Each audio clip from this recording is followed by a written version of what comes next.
think that's really important. Once you've taken off and you got yourself in a nice good position, it is a nice good swing, because that also helps roll the pole to vertical and everything. We really work on our head up, a lot of that type of thing, keeping pressure on the top of the pole, moving the pole to vertical, trying to take the top hand. I call it slamming the door, maybe inside to the left of the thigh, those type of things.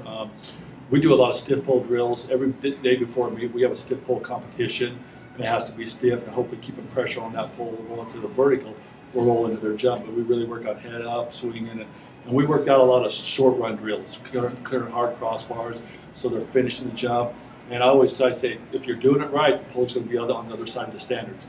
If you picked it up on the runway, you've taken pressure off, and it doesn't work. So I'm always saying, I want that pole on the other side of the standard. Now, if I know they've done that, then for the most part, they've kept pressure on the pole, and they've been able to swing in a good position, in a safe position.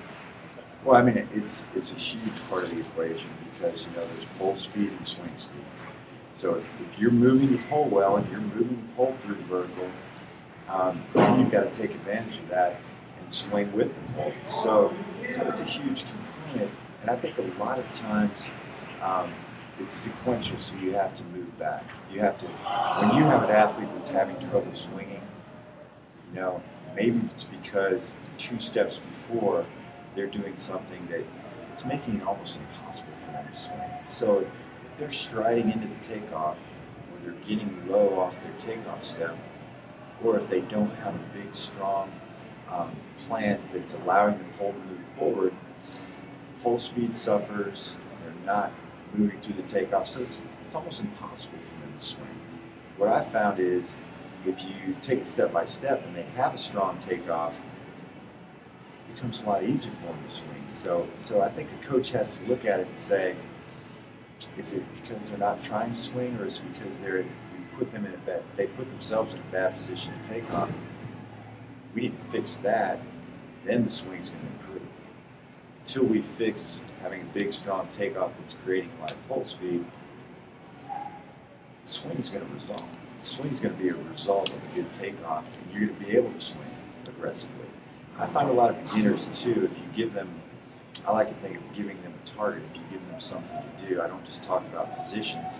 I like to say, okay, we're going to swing as fast as we can, and we're going to make your right hip touch your right hand. A lot of kids are going to do that naturally.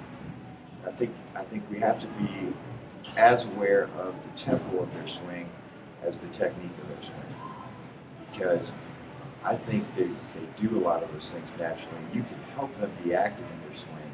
Okay, you're going to whip, after you have a full takeoff, you're going to whip your trail leg as hard as you can, and that's going to help them.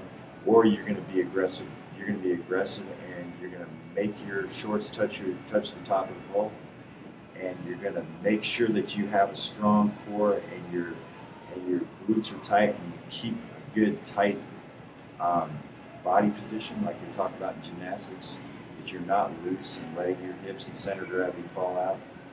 You can talk about those things, and I think the main thing is you've got to put them in a position to swing with a good takeoff. The swing happens a lot easier.